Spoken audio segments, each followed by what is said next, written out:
Mesdames et messieurs, bonsoir. Bienvenue à votre émission Sur la Brèche. Sur la Brèche ce soir, le professeur Mahamadé Savadogo, professeur titulaire de philosophie à l'Université de Ouagadougou, mais également coordonnateur du mouvement du Manifeste des intellectuels pour la liberté. Bonsoir, professeur. Bonsoir, M. Drago. Et merci d'avoir accepté notre invitation. D'abord, un coup d'œil sur votre CV et votre parcours nous permet de nous rendre compte que vous avez fait vos études secondaires au lycée Philippe Zenda Kaboré de 1975 à 1982. Tout à fait. Et après votre baccalauréat, série A4, vous entamez donc vos études universitaires, en France notamment. Et là, vous vous retrouvez donc en philosophie. Mais je pense qu'au départ, vous n'étiez pas orienté en philosophie. Est-ce que vous pouvez nous expliquer ce qui s'est passé, professeur? Oui, c'est vrai qu'après mon baccalauréat, j'avais été orienté en lettres modernes pour journalisme. Et moi-même, je cherchais à changer pour faire anglais pour interprétariat. Interprétariat anglais, allemand, français. Et en temps, j'étais en vacances chez moi à Ouagadougou et des amis me disent qu'on me convoque à Ouagadougou par la radio pour une affaire de bourse de la coopération française. J'étais tout à fait surpris, mais quand même, je reviens à Ouaga et on m'a dit effectivement qu'on me cherche depuis un moment et que j'avais à peine quelques jours pour préparer mon dossier parce que j'avais été sélectionné avec d'autres camarades qui venaient de la série C et de la série D. Moi, j'étais le seul en série A. J'avais réussi au bac A avec la mention bien et j'avais 19 ans et qu'on voulait m'envoyer dans les classes préparatoires littéraires en France, lettres sup, pour préparer le concours d'entrée à l'école normale supérieure et ensuite préparer l'agrégation. Donc c'est comme cela que je me suis retrouvé à préparer mon dossier et effectivement le ministre de l'enseignement supérieur de l'époque, le professeur Siv Faustin, m'a reçu, il m'a expliqué un peu ce que c'était. Moi, je n'en savais rien. Et je me suis retrouvé en France au lycée La Bruyère de Versailles, en classe préparatoire, lettres supérieures. Et j'ai commencé les cours, effectivement, le 7 novembre 1982, alors que mes camarades français étaient là depuis début septembre. Alors, la première année, c'est un tronc commun et à partir de la deuxième année, on demande de choisir une spécialisation dans laquelle on va passer le concours d'entrée à l'école normale supérieure. Il se trouve que les deux matières où j'étais bon à la fin de la première année, c'était l'anglais et la philosophie. Et je voulais encore faire de l'anglais. Mais tout en étant bon en anglais, je n'avais jamais séjourné dans un pays anglophone. Et je me disais quand même que se présenter à l'entrée à l'école normale supérieure en anglais sans avoir jamais séjourné dans un pays anglophone, ça allait être difficile. On peut dire que la philo au départ n'était donc pas véritablement une vocation pour vous? Non, ce n'était pas mon choix. J'étais bon en philosophie, hein, il faut le dire, mais je ne voulais pas moi-même faire des études de philosophie. C'est donc à la fin de ma deuxième année, et quand j'ai voulu aller faire un séjour dans un pays anglophone, le service qui me donne la bourse m'a dit qu'on ne payait pas ce type de séjour pour des étudiants de mon niveau, mais pour des étudiants chercheurs. Donc, c'est tout à fait par dépit que je me suis rabattu sur la philosophie comme option de spécialisation. Alors, mais chemin faisant, comme on le dit, c'est en forgeant qu'on devient forgeron. Tout à fait. 1988, vous êtes admis à l'agrégation. Tout à fait. Docteur en 92, professeur titulaire de philosophie en 2002. Oui. Et déjà, ce qu'on remarque chez vous, c'est cette précocité. Oui. Parce que déjà, le bac, en 1982, à 19 ans, à l'époque, c'était déjà très précoce. Oui. Et ensuite, l'agrégation, en 1988, vous n'aviez que 25 ans. Oui. Certains parlent de vous en vous désignant comme un génie. Oui, enfin, c'est un bien grand mot. Il faut quand même resituer les choses dans leur contexte. L'agrégation en philosophie et lettres est un concours qu'on passe en France. À l'époque, c'était après la maîtrise. Actuellement, c'est après le master. Donc, le diplôme de base pour être candidat, c'est la maîtrise. Et parmi nos camarades français, il y en avait qui arrivaient à réussir à l'agrégation à 23 ans ou même à 22 ans pour certaines exceptions. Donc, contrairement à ce qu'on pense, c'est pas d'abord le doctorat et puis ensuite... Non, non, non, c'est un concours. Vous pouvez être docteur, mais ce qu'on vous demande de mettre en avant comme diplôme, c'est la maîtrise à l'époque. Actuellement, c'est le master. Et à l'issue du concours, on retient un certain nombre de personnes. L'année où moi je l'ai réussi, on en a retenu 60. Donc, c'est cela. C'est pour cela que vous avez des gens qui peuvent réussir très jeunes, en tout cas parmi nos camarades français. J'en ai vu qui ont réussi à 23 ans. Et même chez nous, en Afrique, mon aîné, le professeur Suleiman Bachir Ndiaye, le Sénégalais qui enseigne actuellement à Columbia, je crois qu'il a réussi à l'agrégation de philosophie à 23 ans. Donc, moi, j'ai réussi à 25 ans. Évidemment, ce n'est pas courant parce qu'il n'y a pas beaucoup d'Africains qui passent le concours, il faut le dire, mais ce n'est pas exceptionnel. Alors, on va mettre ça sur le compte de votre modestie, professeur. Alors, la philosophie, comme vous l'avez dit au départ, vous avez voulu donc faire anglais, vous vous êtes retrouvé donc en philosophie. Oui. Mais est-ce qu'une fois que vous avez embrassé cette branche-là, vous aviez un idéal? Qu'est-ce qui vous guidait? Qu'est-ce qui vous motivait dans cette filière? Ce qui me motivait d'abord, c'était la découverte des idées. J'avais, c'est vrai, une grande soif de connaissances et j'avais l'avantage d'avoir une bourse de la coopération française, une bourse fac, comme on disait à l'époque, qui était assez consistante. Donc, j'achetais beaucoup de livres. Et je lisais beaucoup et j'étais très heureux de découvrir les auteurs Karl Marx, Hegel, Fichte. Voilà, j'étais heureux de pouvoir découvrir des auteurs et aussi à partir de là arriver à comprendre certains phénomènes sociaux, s'appuyer sur les auteurs, les ouvrages pour essayer de comprendre l'évolution de la société. La philosophie, d'une manière générale, c'est une matière qui est considérée comme une matière assez sélective, assez savante, oui. Au point où elle souffre de l'image même, parce que le philosophe, dans l'acception populaire, certains n'hésitent pas à dire qu'il est un peu fou. Tout à fait. Voilà. D'où vient, selon vous, cette image, disons, négative, disons, de la philosophie dans la société? Il faut d'abord reconnaître que le langage philosophique est extrêmement conceptuel.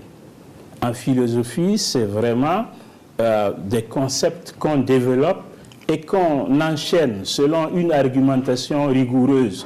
Ce ne sont pas des situations qu'on décrit, ce n'est pas de la représentation ou des images qu'on essaie. Abstrait. Voilà, c'est de l'abstraction. Ça, il faut le reconnaître effectivement. Ensuite, si vous avez remarqué, le travail en philosophie, la recherche en philosophie se passe essentiellement dans l'étude des textes. Une des raisons pour lesquelles je ne voulais pas faire de la philosophie quand j'étais élève, je me disais que c'était une formation qui faisait vieillir son homme rapidement. Parce qu'on passait son temps dans les livres et on se retrouvait au bout de quelques années à porter des verres correcteurs. Et voilà, tout cela a fini par me rattraper. Donc, il faut reconnaître que la formation en philosophie, effectivement, elle est exigeante. Mais en même temps, c'est passionnant. Mais justement, cette abstraction, est-ce qu'il n'y a pas une part de vérité? Parce qu'à force d'abstraction, on finit par s'éloigner de la réalité, professeur. Oui, je vous disais tout à l'heure que les textes permettaient aussi de comprendre l'évolution de la société. Donc, ce discours qui a l'air abstrait permet de rendre compte du monde, de la société et de l'histoire. Et c'est ça qui est fascinant. Professeur, ce qui peut-être freine également les ardeurs de certains étudiants, au-delà de l'image qui colle un peu à la discipline philosophique, c'est également le sentiment que à la sortie, parce que bon, quand on rentre comme médecin, eh bien, on sort comme docteur, on est employé comme docteur, mais la plupart du temps, certains estiment que quand on entre en philosophie, eh bien, on n'a pas beaucoup de marge de manœuvre à la sortie.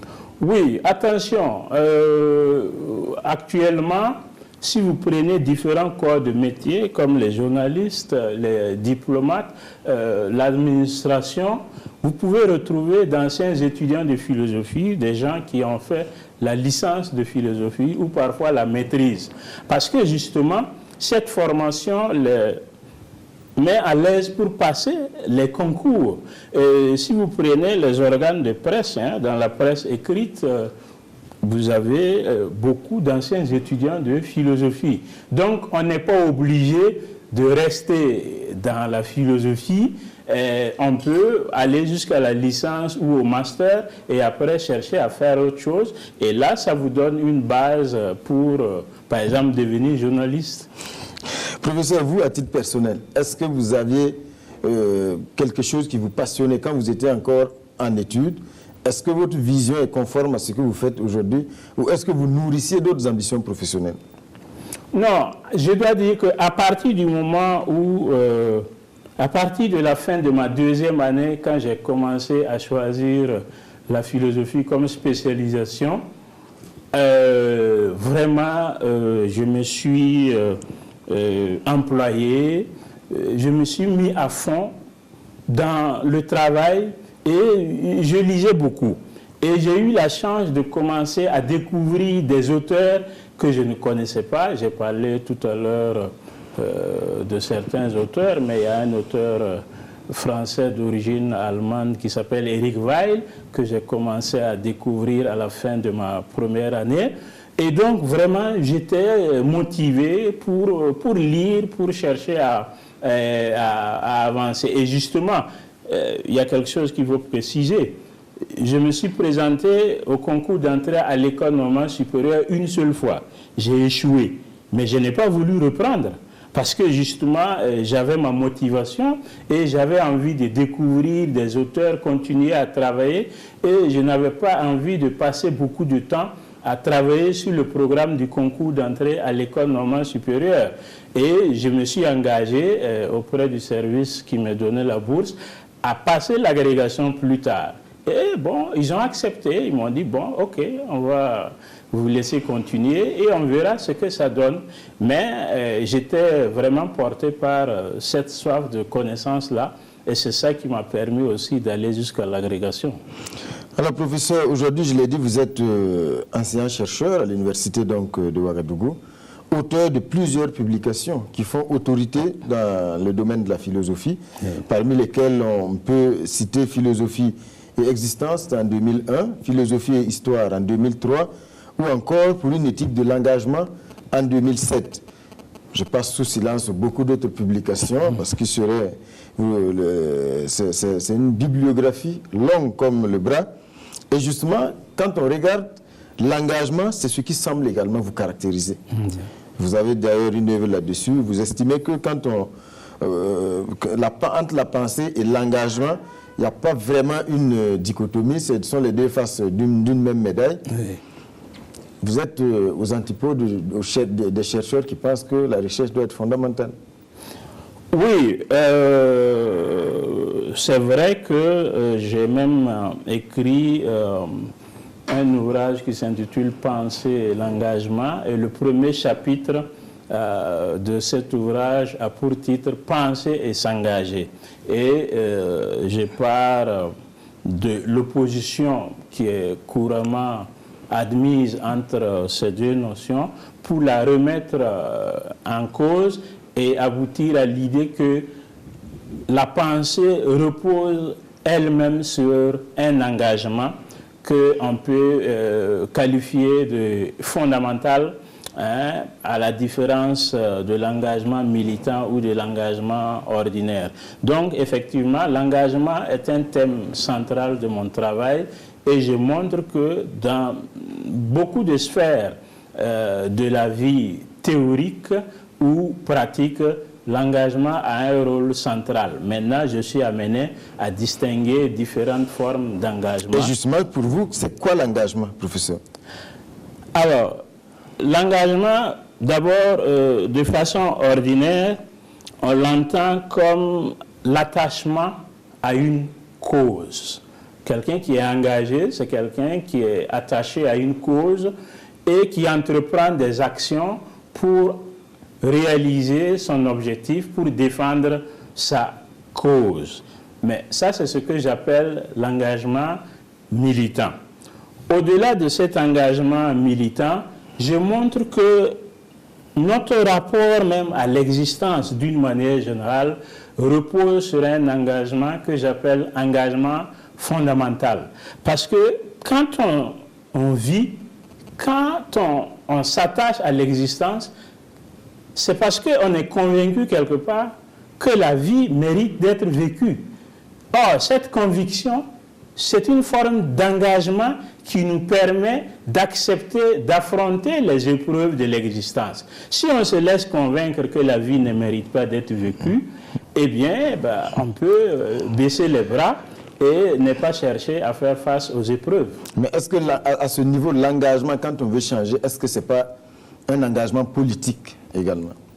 Oui, l'engagement politique consiste à prendre parti pour une cause qui concerne l'évolution de la société. Cette cause peut être incarnée, défendue par une organisation ou par un mouvement ou un parti politique. Oui. Ou un parti politique. Un parti politique, tout à fait. Donc, l'engagement politique est tout à fait important et dans mon travail, je reconnais cette importance et j'insiste sur cette importance. Maintenant, je montre également qu'il existe d'autres formes d'engagement. Par exemple, dans la création artistique, il y a une forme d'engagement. Dans la créativité intellectuelle, scientifique, il y a une forme d'engagement. Dans la vie éthique, il y a également une forme d'engagement. Donc, je développe cette idée d'engagement et je l'applique à différents domaines. Est-ce qu'il faut que, pour que la société soit bien gouvernée, que le philosophe devienne roi? Non, non, non, non, pas forcément. C'est la position de Platon, mais justement, Kant lui avait rétorqué qu'il ne faut pas que le philosophe cherche à devenir roi parce que la possession du pouvoir corrompt le libre jugement de la raison. Enfin, ma position personnelle, c'est que le philosophe n'a pas besoin de chercher à devenir roi pour que la société soit bien gouvernée. Il peut apporter sa contribution à l'évolution de la société sans chercher à être gouvernant. Alors, professeur, votre engagement s'est traduit, entre autres, je le dis bien, par la création donc, de ce mouvement. Tout à fait. Le mouvement donc, du manifeste des intellectuels pour la liberté, oui. Lancé depuis les années 90, en 99. À la fin 98. Début 99. Voilà. Et l'anniversaire, l'événement qui marque l'anniversaire de notre mouvement, c'est la procession que nous avons organisée le 25 février 99 avec les symboles vestimentaires des différents corps professionnels d'intellectuels pour remettre un message au pouvoir pour protester contre les crimes qui se multiplient dans notre pays et demander vérité et justice. Mais qu'est-ce qui a été le déclic pour la naissance de ce mouvement? Et qu'est-ce que vous défendiez à l'époque, professeur? Alors, d'abord, ce mouvement s'inscrit dans la dynamique suscitée par l'assassinat de Norvège Ongo et ses compagnons. Vous avez vu, le collectif des organisations démocratiques de masse et des partis politiques s'est constitué et a commencé à organiser des actions, des meetings et des marches. Et c'est dans cette dynamique-là qu'un groupe d'amis, au départ 5 personnes, se sont retrouvés pour rédiger un texte qu'ils ont appelé le Manifeste pour la liberté. Et dans ce texte-là, ils appellent les intellectuels à ne pas se résigner, à se battre pour la vérité et la justice et d'une manière générale à rester vigilant par rapport à l'évolution de notre société. Alors, ce texte a été signé par beaucoup de personnes, à l'intérieur du Burkina comme à l'extérieur du Burkina. On oublie que même en France, il y a des philosophes célèbres qui ont signé le texte. Alors, face au succès du texte, les initiateurs se sont dit, il ne faut pas qu'on laisse tomber, il faut qu'on avance. Comment on va avancer? Il faut arriver à proposer quelque chose pour que le mouvement se développe. Alors, nous avons proposé d'abord d'organiser un panel le 16 janvier 1999 autour du thème « L'intellectuel et la politique ». Ce panel s'est tenu à l'université de Ouaga, dans un des amphis de la faculté des lettres et sciences humaines. Ce panel a eu également un succès. Beaucoup d'intellectuels de différents horizons sont venus et il nous a été proposé d'organiser une marche pour remettre un message au chef de l'État. Donc, on a retenu l'idée et pour organiser cette marche maintenant, on a dû écrire des lettres aux différentes organisations professionnelles. Par exemple, l'Ordre des médecins, l'Association des journalistes du Burkina, l'Ordre des avocats, l'Ordre des experts. Question de réunir les intellectuels. Voilà. Donc, nous leur avons écrit des lettres et nous leur avons demandé de nous envoyer des représentants pour qu'ensemble, on prépare cette activité. Là aussi, on a été entendu. Effectivement, plusieurs ordres, l'ordre des vétérinaires, et je dis cela parce que le vieux Tal est venu au nom de l'ordre des vétérinaires. Donc, et c'est ainsi qu'on est passé du comité d'initiative à une coordination qui a organisé cette procession, qui a eu du succès et justement qui a été mal apprécié par le pouvoir parce qu'ils ont voulu nous recevoir dans la rue. Et ça a suscité un mécontentement général. Tout le monde nous a vus avec les symboles vestimentaires et on est sorti pour porter un message. Et au lieu d'attendre qu'on vienne remettre le message pour parler, on nous envoie le ministre de l'administration territoriale de l'époque sur l'avenue Charles de Gaulle. Mais est-ce qu'à l'époque, est-ce que peut-être vous estimez qu'en tant qu'intellectuel, vous aviez dépassé peut-être ce cadre? Est-ce que ce n'est pas vous également qui vous voyez un peu trop beau, professeur? Non, en fait, il y avait eu des démarches préalables. Je me souviens même qu'on avait eu une rencontre avec le ministre de l'époque et on s'était mis d'accord pour l'organisation de la procession. Peut-être qu'ils ont été surpris par l'ampleur de l'événement et ils se sont dit, ah, il faut les arrêter parce que peut-être on ne sait pas ce qui peut arriver.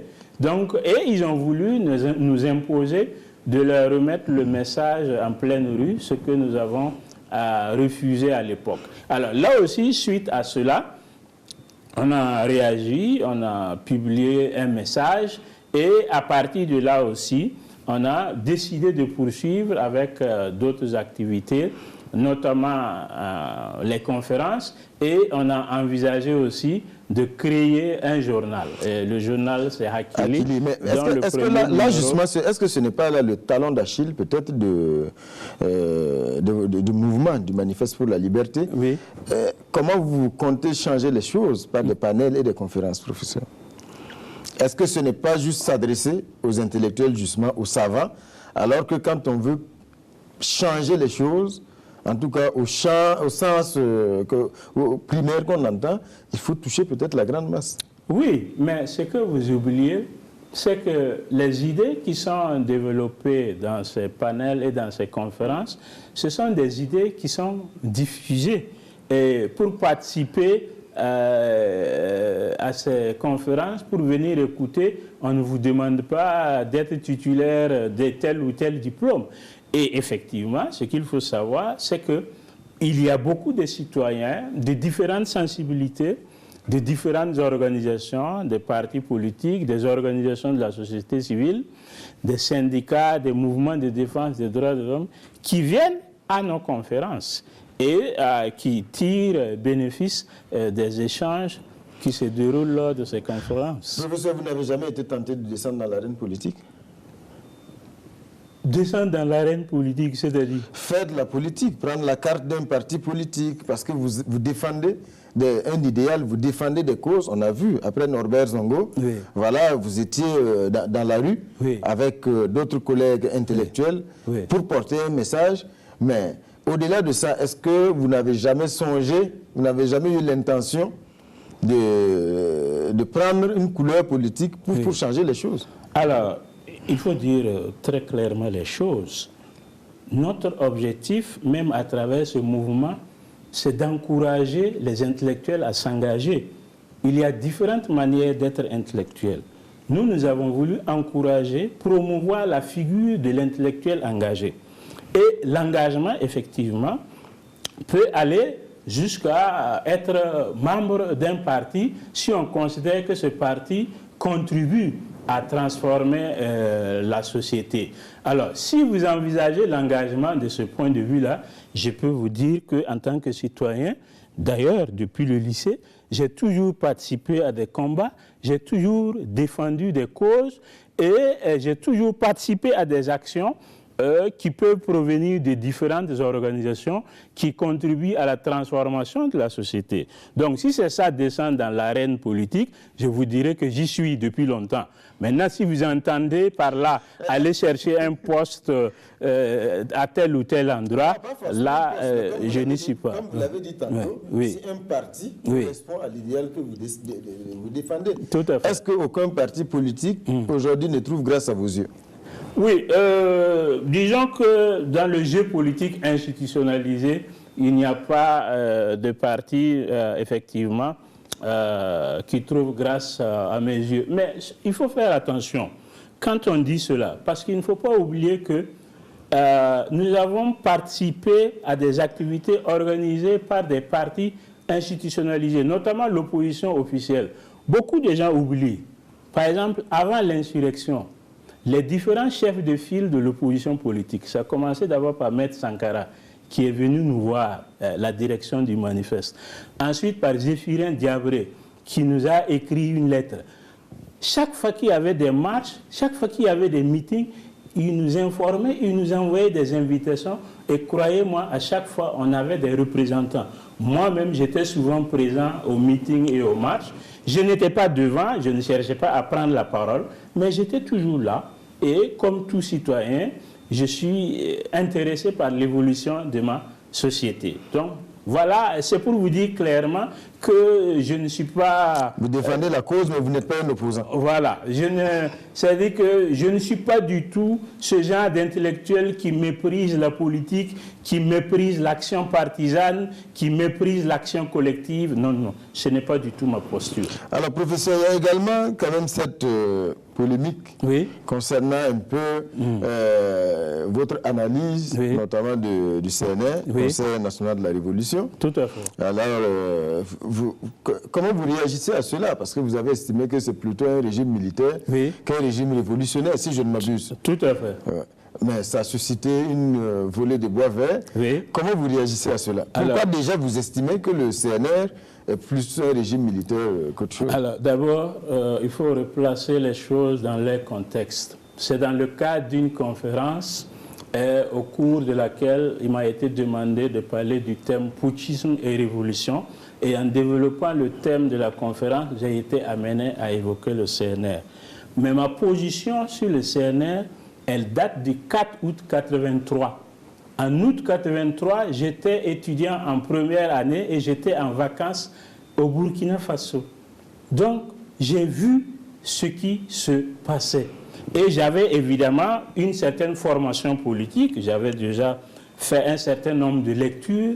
Et dès le départ, j'ai considéré que c'était une affaire de militaire. C'était un coup d'État. Donc, ma position, de ce point de vue, n'a pas changé. Et les événements malheureux qui se sont enchaînés par la suite, notamment justement l'assassinat du président du CNR par les hommes sur lesquels il s'était appuyé pour arriver au pouvoir, tout cela n'a fait que confirmer cette crainte-là que j'ai eue dès le 4 août 83, qui consistait à dire ça c'est un coup d'État militaire.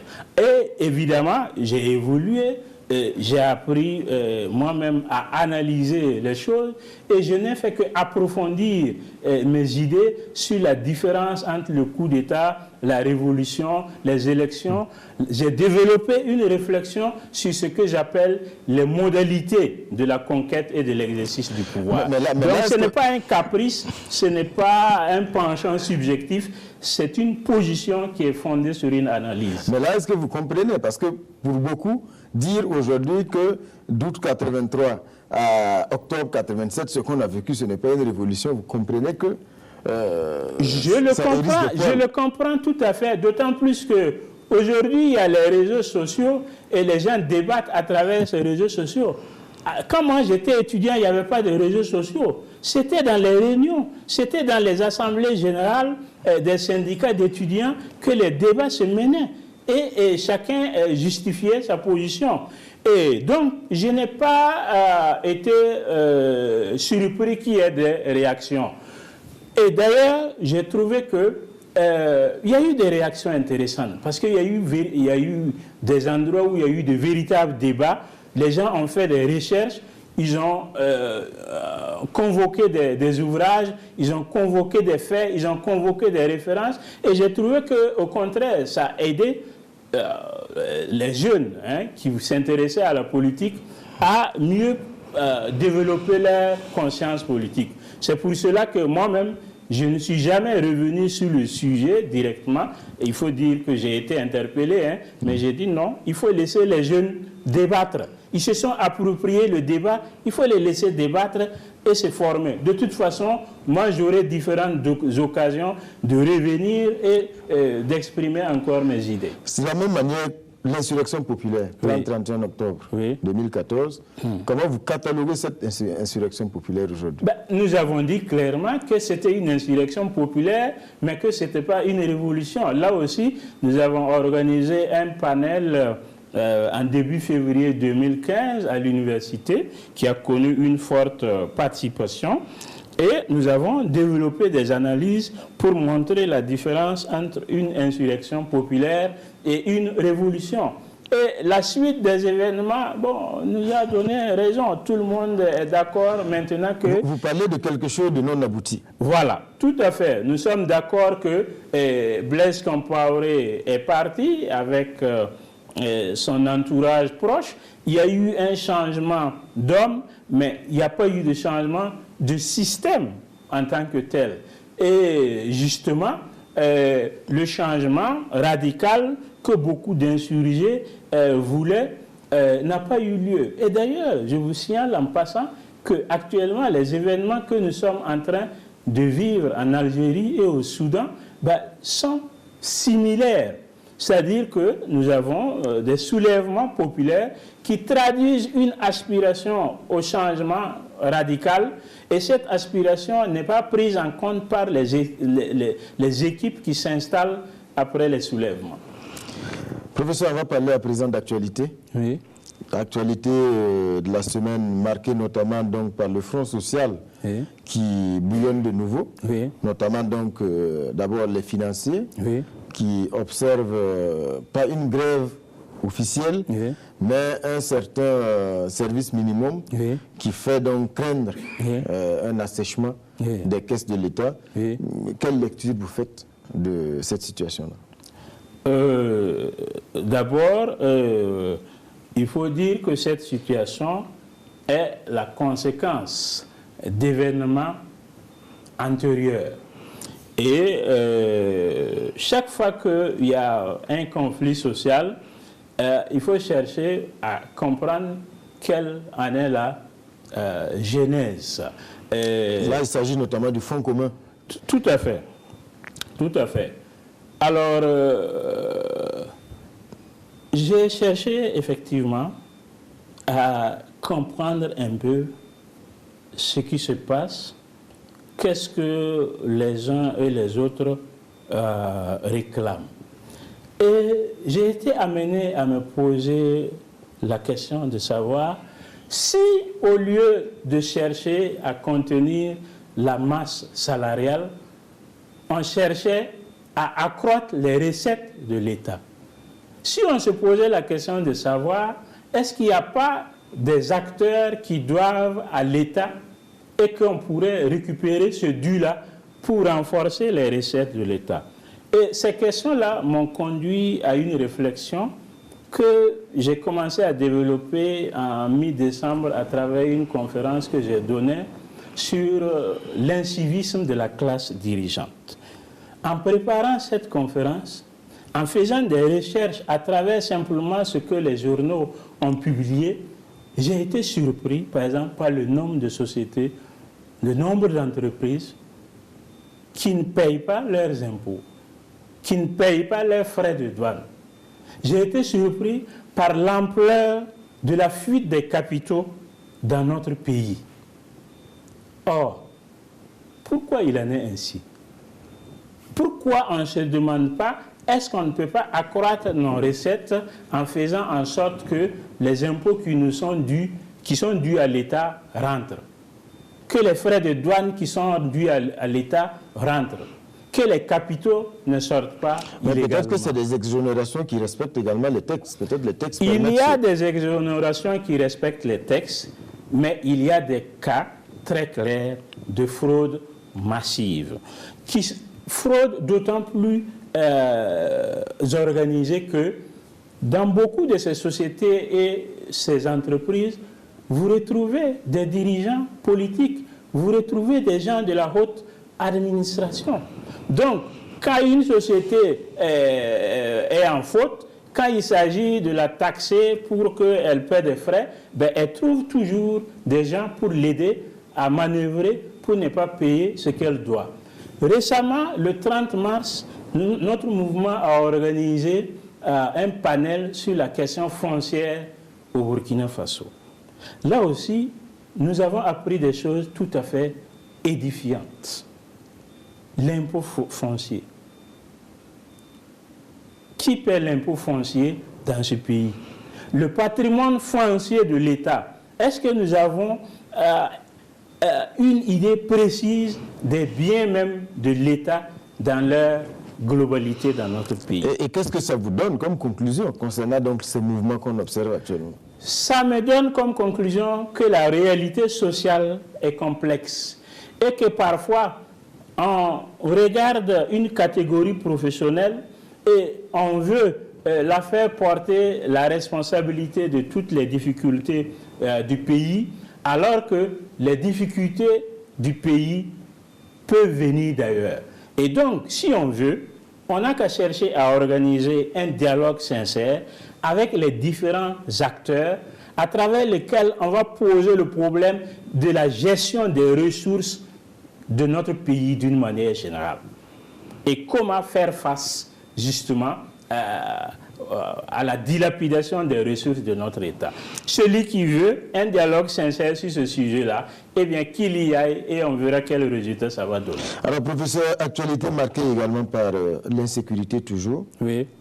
Avec des attaques qui se multiplient notamment donc au centre nord, mais aussi au Sahel. Oui.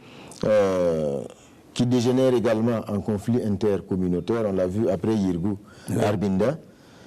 Cette semaine, il y a eu le collectif contre l'impunité et la stigmatisation qui est encore sorti pour dénoncer le manque de justice pour ce qui concerne Yirgou. En tant qu'observateur de tout cela, qu'est-ce que ça vous inspire, professeur? D'abord, je ne considère pas cela en tant qu'observateur. C'est en tant que citoyen préoccupé par l'avenir de mon pays. Et évidemment, je suis peiné de voir les attaques. Et ensuite, je suis également peiné de voir les conflits qui se développent et qui entraînent des morts en masse. Bon, et il faut, face à cela, très clairement condamner le terrorisme et dire que ce n'est pas une solution face aux maux de notre société. Et donc, à partir de là, il faut éviter de poser des actes ou de prendre des initiatives qui sont susceptibles d'encourager ceux qui s'engagent dans l'action terroriste. Il faut les combattre militairement, politiquement et idéologiquement. C'est-à-dire les idées, les valeurs qu'ils cherchent à défendre pour justifier leur action, il faut les combattre sur ce terrain-là et montrer qu'effectivement... Est-ce que ce combat-là est mené aujourd'hui? Je dois dire que de mon point de vue, il n'est pas suffisamment mené. Nous voyons essentiellement le côté militaire, parce qu'effectivement, il y a des pertes de vie humaine, nous en sommes choqués et il faut arrêter cela. Mais au-delà de ce combat militaire, il faut également mener le combat politique et le combat idéologique. Et justement, parlant de politique, certains estiment aujourd'hui qu'il faut aller à tout prix, en tout cas à la réconciliation. On a vu cette semaine encore la sortie de la CODER, qui estime qu'aujourd'hui, vu la situation nationale, il faut donc aller à la réconciliation, et cela passe avant tout par le retour au pays de ceux qui sont appelés les exilés. Je pense qu'il faut dire clairement que la quête de la réconciliation ne doit pas passer par le sacrifice de la justice. Il y a des actes qui ont été posés, il y a des biens qui ont été spoliés. Il faut arriver à comprendre ce qui s'est passé. Il faut arriver à faire en sorte que les différents acteurs puissent en parler, que chacun reconnaisse sa part de responsabilité. Et c'est ainsi qu'on peut évoluer vers un changement véritable. Parce que le problème, c'est quoi? Si vous organisez une réconciliation et vous demandez à ceux qui sont partis de revenir, si vos habitudes n'ont pas changé, si vos pratiques n'ont pas changé, s'ils reviennent, ça va être la même chose. Ils vont continuer avec les mêmes pratiques. Donc, si on se place dans une logique de quête de changement, effectivement, il faut faire en sorte que la justice puisse être mise en œuvre. Il faut quelle justice? Justement, certains proposent, notamment donc, au niveau de cette coalition-là, des solutions d'une justice, traditionnelle qui permettrait à chacun de venir reconnaître sa part de responsabilité. Et puis, bon, après, on solde les choses et puis le pays reprend son... si c'est fixé a priori comme ça, ça me semble particulièrement grave. Si on attend simplement que chacun vienne reconnaître sa part de responsabilité et puis après on dit que tout est fini, ça me semble une manière particulièrement dangereuse de concevoir la justice. Vous n'êtes pas pour la justice transitionnelle? Non, je ne suis pas du tout pour une justice expéditive. Voilà, envisagée de cette manière-là. Il y a des actes qui ont été posés. Il y a des victimes qui ont été suscitées à partir de ces actes. Et on parle des crimes de sang, mais on oublie les crimes économiques. Nous parlions tantôt des biens, nous parlions tantôt de l'accaparement indu des biens par certains dirigeants. Donc, si on veut parler de justice, d'abord, on établit les faits et on essaie de voir au moins ce qu'on peut récupérer. Voilà. Et c'est peut-être au-delà de cela qu'on peut parler de réconciliation. Sinon, s'il s'agit tout simplement que chacun vienne dire « je reconnais que j'ai fait ça, je demande pardon » et ça suffit. Et d'ailleurs, il ne faut pas oublier que dans l'histoire de notre pays, sous Blaise Compaoré, on a déjà eu une cérémonie de pardon. Voilà. Pourquoi, malgré tout, après, il y a eu une insurrection qui l'a chassé du pays, alors que cette cérémonie de pardon a été organisée déjà? Je crois que les partisans de la justice transitionnelle là devraient commencer à réfléchir sur ça avant de parler. Alors, professeur, il y a donc le procès du putsch qui entre donc dans la phase des plaidoyers et des réquisitions. On a entendu les témoins, les victimes plutôt, donc cette semaine, qui sont venus en tout cas apporter des témoignages qui glaçaient le sang de ceux qui étaient là et qui suivaient ce procès. Quelle analyse vous faites de ce procès marathon? D'abord, je suis de ceux qui pensent qu'il faut que ce procès aille jusqu'au bout. C'est bien qu'il ait lieu et il faut qu'il aille jusqu'au bout. Parce que ce procès nous apporte beaucoup d'enseignements. Différents acteurs essaient de cacher la vérité, de ne pas tout dire sur les actes qu'ils ont posés. Mais malgré tout, le peu que nous apprenons là est extrêmement édifiant.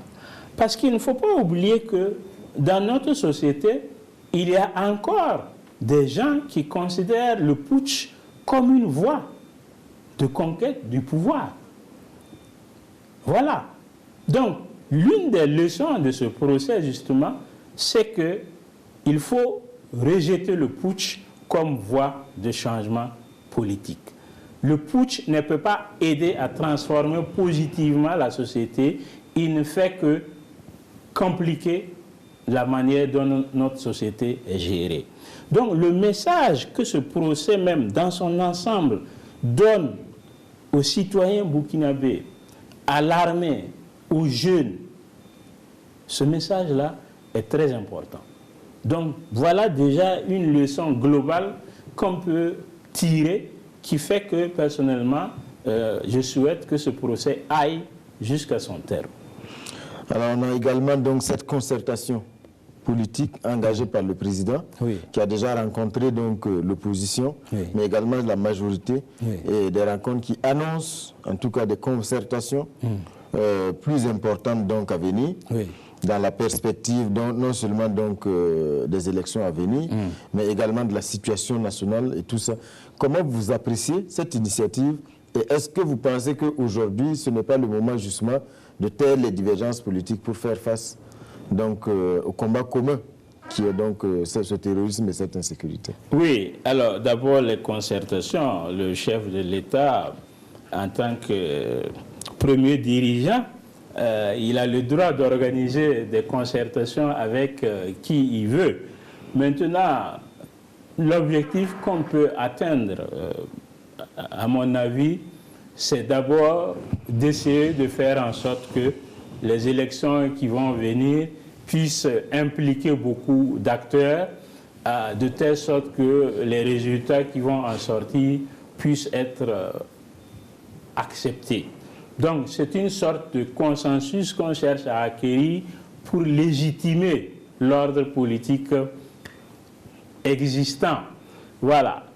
Mais quand cette étape-là va passer, qu'est-ce qui va se passer encore? Les contradictions vont se réaffirmer et on va rentrer dans une nouvelle phase. Donc vous voyez, le jeu politique électoraliste est ainsi fait qu'effectivement, il y a des périodes de pause, il y a des périodes de tension, le tout étant de faire en sorte que l'ordre politique existant soit ménagé et que les acteurs qui sont d'accord pour le préserver puissent se retrouver quand c'est nécessaire pour jouer ce rôle-là. Professeur, on va parler de l'actualité internationale, marquée cette année, donc cette semaine plutôt par la chute d'Omar el-Béchir, le président du Soudan. Alors, certains estiment que, c'est un journal de la place qui estime que les derniers dinosaures sont en train donc de partir. Après 30 ans de pouvoir, Omar el-Béchir donc tombe sous la pression de la rue, mais également bien sûr l'armée derrière qui est venue, en tout cas qui d'apparence a pris la cause de la rue. Comment vous réagissez à cela? D'abord, moi, ce qui retient mon attention, ce n'est pas le départ des dinosaures, c'est la manière par laquelle ils sont amenés à partir. Ce soulèvement populaire-là, ça c'est très important. c'est une démarche politique qu'on avait oubliée.